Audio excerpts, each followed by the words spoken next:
தந்தை மகன் தூய ஆவியாரின் பெயராலே ஆமேன். இயேசு கிறிஸ்துவின் அன்புமிக்க சகோதர சகோதரிகளே, உங்கள் அனைவருக்கும் கிறிஸ்து இயேசுவின் அன்பு கலந்த வணக்கத்தை தெரிவித்துக் கொள்கின்றேன். இன்று நற்செய்தி பாகமானது மத்தேயு நற்செய்தி 23ஆம் அதிகாரம் 23 முதல் 26 வரையில திருவாக்கியங்கள் நாம் பார்க்கணும். தொடர்ந்து தெய்வம் நம்மை எந்த அளவுக்கு சாடுகிறார் என்று பாருங்கள். நம்மிடம் நீங்கள் நீதி இரக்கம் பற்றி பேசுகிறீர்கள், நம்பிக்கை பற்றி பேசுகிறீர்கள், ஆனால் அதை நீங்கள் கடைபிடிப்பதில்லை.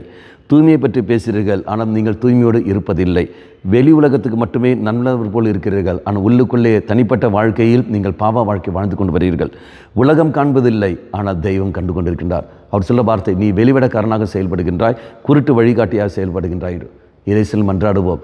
குடும்ப வாழ்க்கையில், இல்லற வாழ்க்கையில் பெற்றுக்கொண்ட நீங்களும் நானும், துறவர வாழ்க்கையில் இருக்கிற நீங்களும் நான் எந்த அளவுக்கு நாம் செயல்பட்டு கொண்டிருக்கின்றோம், எந்த அளவுக்கு நம்ம உலக பாவ வாழ்க்கை மாதிரி போலியான ஒரு வாழ்க்கை நாம் எப்படி வாழ்ந்து கொண்டிருக்கின்றோம். மக்களை இது சிந்தித்து பார்த்து இந்த போலியான வாழ்க்கை விட்டுக்கொண்டு நல்ல ஒரு வாழ்க்கை வாழ்வதற்கான முயற்சிகள் நாம் எடுப்போம்.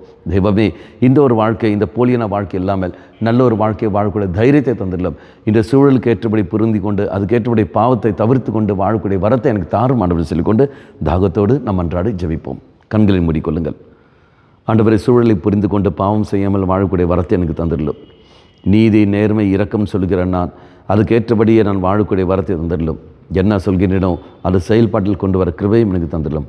அம்மா மாதாவே, தெய்வ மாதாவே, எங்கள் மாதாவே, என் அன்னையே, விசேஷமாக எங்களுக்காக பரிந்து பேசும். ஆமேன். தந்தை மகன் தூய ஆவியாரின் பெயராலே ஆமேன்.